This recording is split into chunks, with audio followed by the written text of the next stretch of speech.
Thank you all for being here today. We're going to be talking about the YoloBox Ultra and the YoloDeck, which is YOLO's bespoke control surface for controlling the YoloBox Ultra.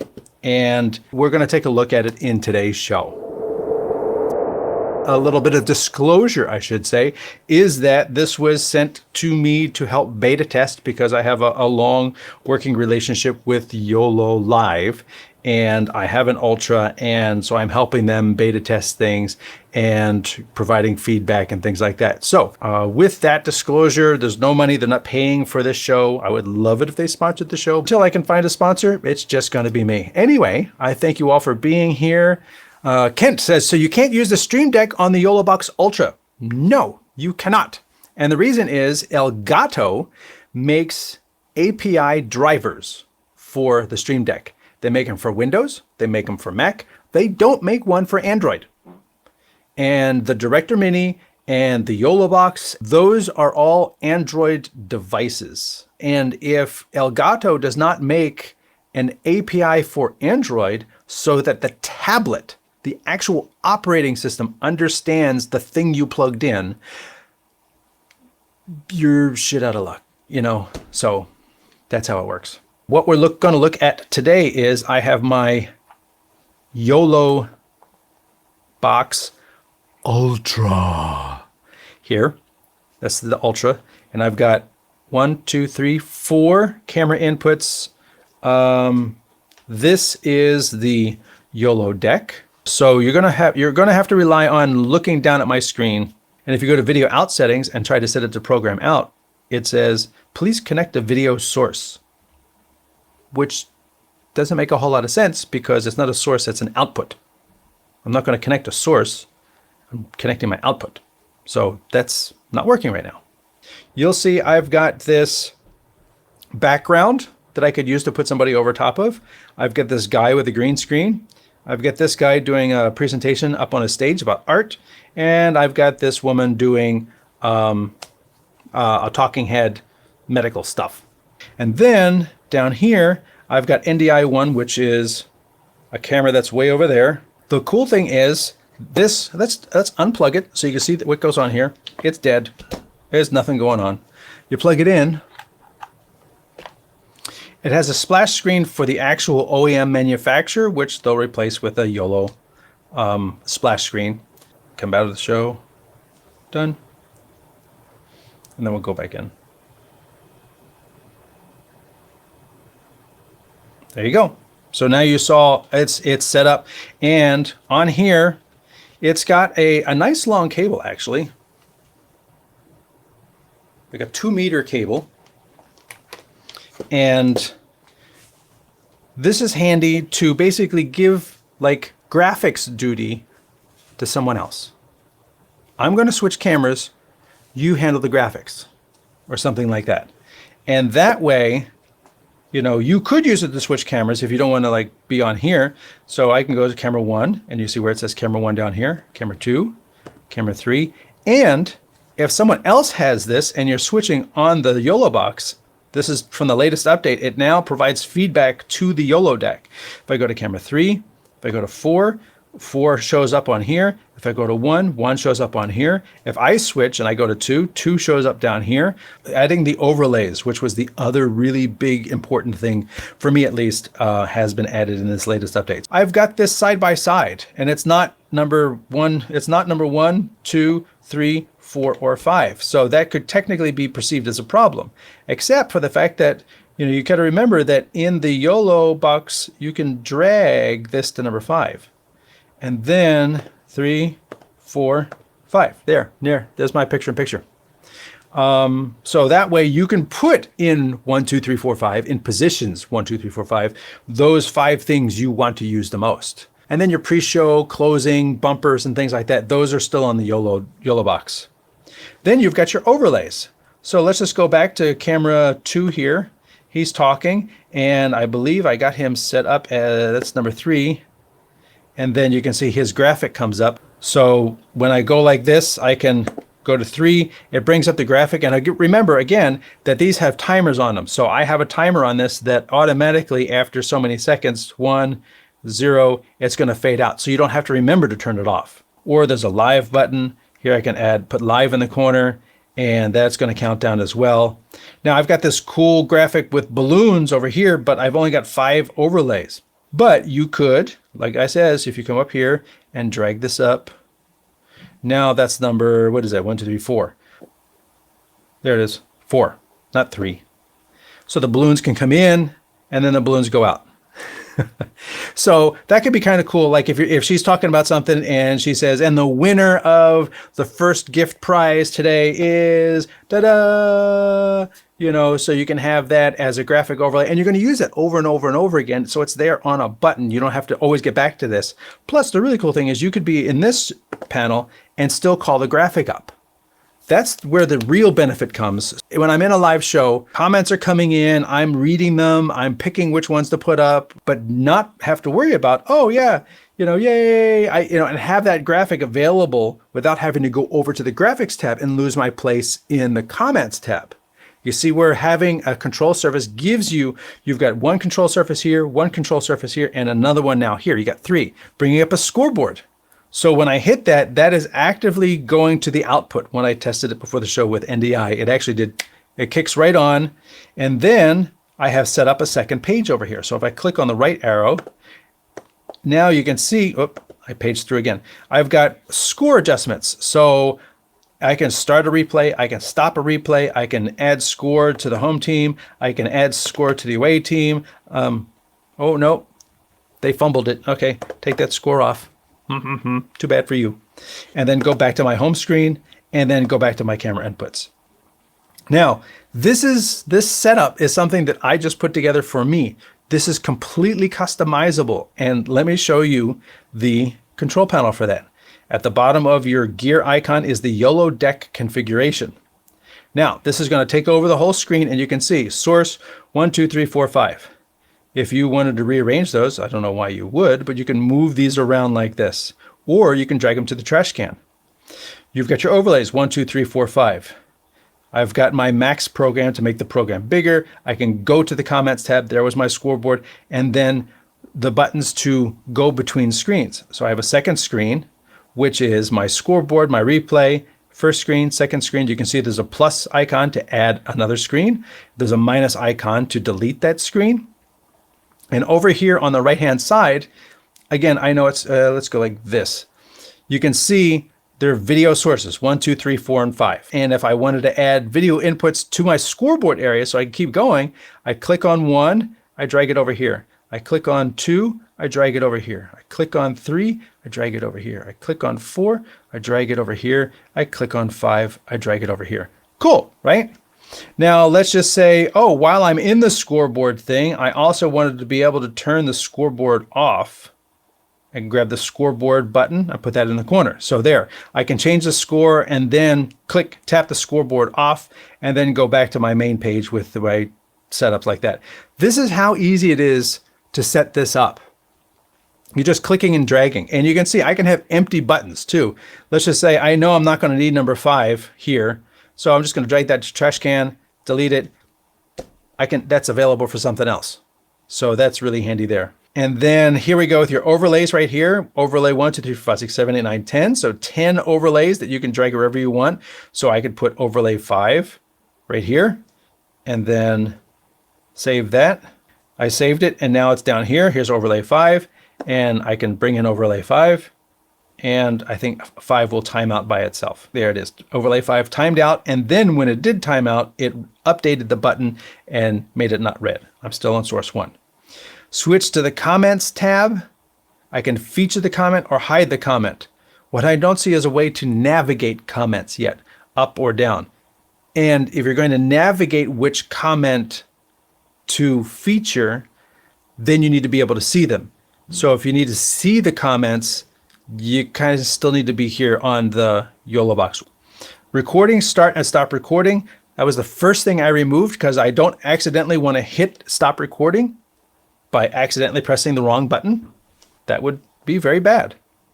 Next config, last config. So these are those two buttons. You can move them wherever you want. You know, have them on the top, have them on the bottom. This is working fine for me. Live streaming, program out or go live or end live is a button. Go or stop your live stream. Again, I wouldn't want that to be a button on my quick buttons here. I'm happy to like have to come up here. You know, are you ready to go live? Yes, I'm ready to, you know, have to go through that secondary approval process. I'm happy to do that so that it's not accidental. You can bring the program to max so that, you know, when you have the little window, but you want to see something a little bigger, you can make it really big. And then you're still able to switch cameras and overlays, but now you've got a big screen. Very, very handy. Switch to the analog audio, switch to the audio mixing tab. Not really handy because there's not a way to, you know, mix those things. And if you're going to switch to the audio mixing tab, which is here, you're probably in front of the YoloBox, and then you could have done that yourself. Although interestingly enough, let me go back a screen. Comments tab. It actually does an overlay on this screen, which doesn't make a whole lot of sense because I wouldn't be in the middle of configuring my YoloDeck and then all of a sudden have to like manage comments or something. That didn't make a whole lot of sense to me. Program audio on or off. Like if you wanted to shut audio off in your stream, there's a button for that. I don't know why there's a button for that, but there is. Audio follows video. Fade to black. Okay, I understand if you want to fade the audio out with fade to black and end the show or put a break in between it, just have silence. Okay, let's do them together as fade to black, but I don't need to separately turn off audio and have somebody,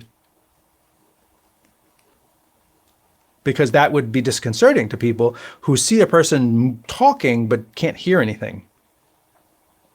PDFs, next page, last page. Hopefully that will work with stills too, because again, you can load in a package of stills into the YOLO.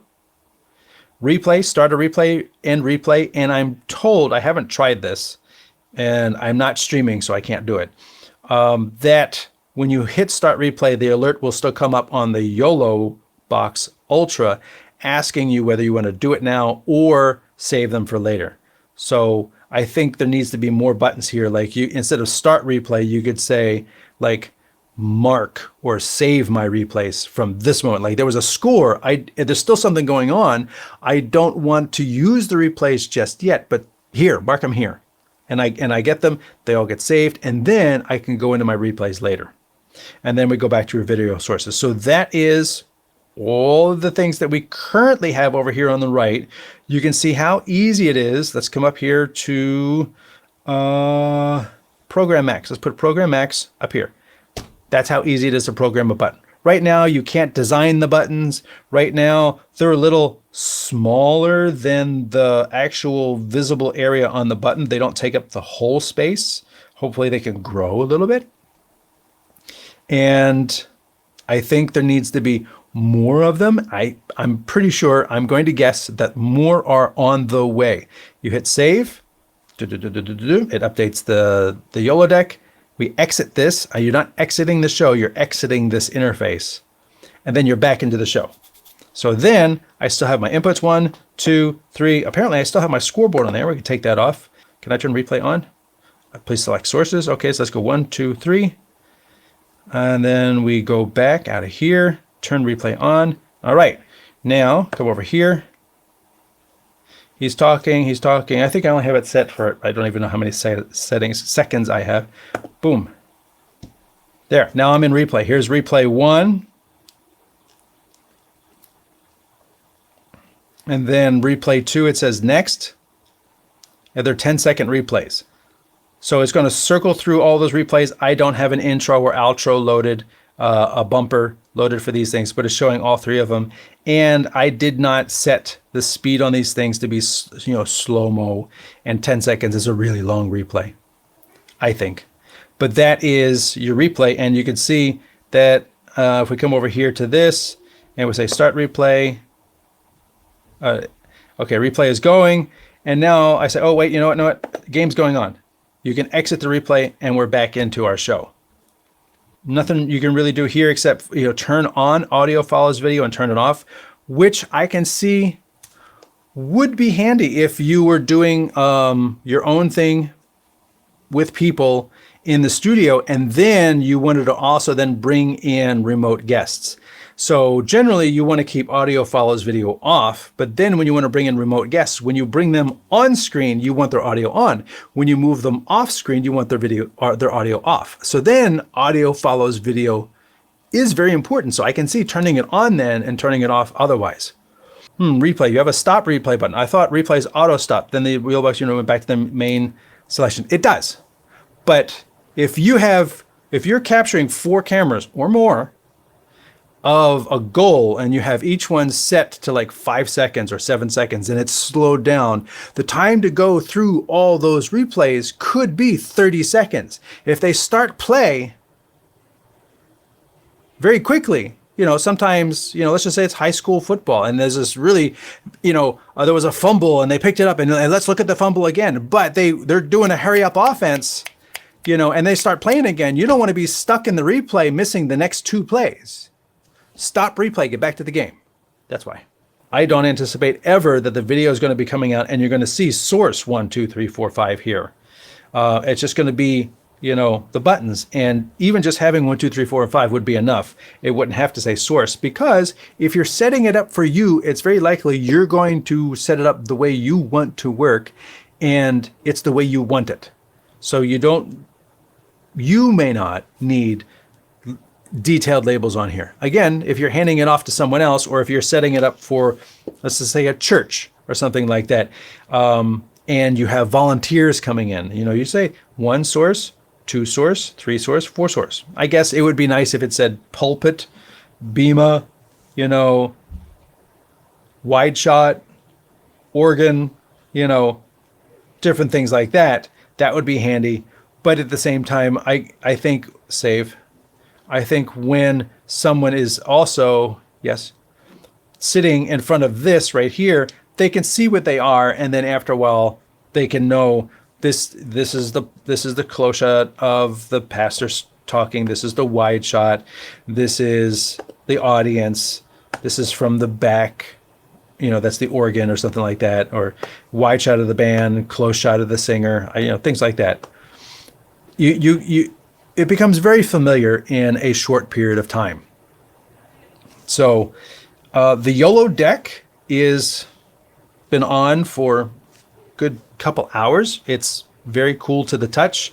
It's got the little rubber stops here on the bottom. Mine is a pre-pro model, so it doesn't have a label on here. It is USB-C on here, and you could plug it into the USB-C or the USB-A on the YoloBox Ultra. It comes with an A to C cable that's also a right angle, which I actually like, because you can see I stuck it up underneath it here and it's not sticking out the back, so it's not taking up space. I kind of like that. It's light, it's flexible, it's not really heavy duty, and I like the fact that this sits nicely on the table. I don't have to worry about trying to snake the cable out of the bottom. It's just sticking out the back. And it's detachable, so that if the cable gets busted, I could just use a different cable. If I want to use a shorter cable, because I'm right here and I don't need 2 meters of cable to go 6 inches, I can replace it with a 6-inch cable.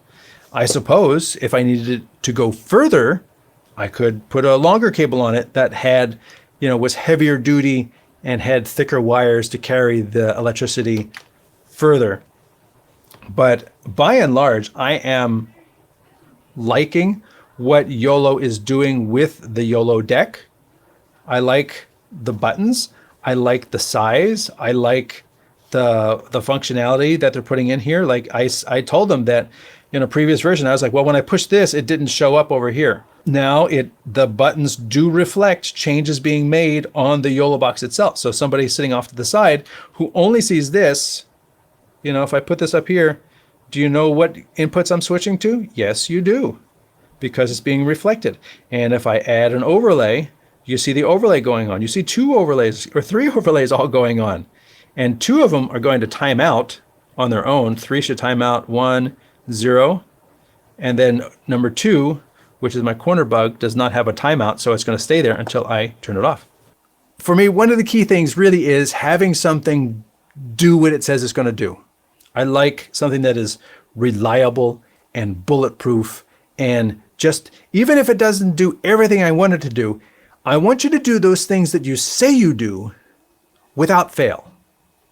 As long as you do that, don't overpromise and underdeliver. Just, if you say you do this, do it. You know, the thing that gets me most is when you have a box that says, oh, and we do this, but it doesn't actually do it that well, or it doesn't really do it. There's certain issues with it. And thus far, the YoloDeck is indeed doing what it portends to do. It is allowing me to have a remote control, a physical tactile surface that I can be looking at you, and I can be, you know, I can feel the buttons because they're tactile. I can feel the corner. So I know this is 1, 2, 3, 4. I don't have to look at them. I can be watching, you know, a fast game of badminton or ping pong. You know, cut, cut, cut, cut. You know, I can do that while staying focused because you can touch this. It's not a touch screen surface. I also like the fact it's very compact. It's not overly, it's not too big. We don't need it to be like, look how big this is. It comes with a stand that you can put there or there. But this is for those who like it grips the front lip, so it actually sits in there. And this is for people who want to see it.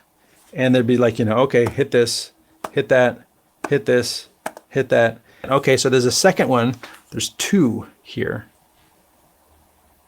So you've got the tall one, and then you've got a more shallow one. So if you wanted to sit back a little more, and then you've got 1, 2 locations there, and then flat. And just as with the much more expensive Elgato stands, I don't use them. They just stay in the box. Other mounting options, quarter 20. Nope. Nope, nope, nope, nope. The Sports Don says, being able to customize names to buttons would be nice. Perhaps that will be a software upgrade after the deck rolls out. I like the deck, nice product addition. I agree on both of those counts. Yes. Once again, I thank you all for being here. My name is Anthony Barocas. I'm the Chief Gearhead here at StreamTech, and I will look forward to talking with you next week. Till then, thanks for watching.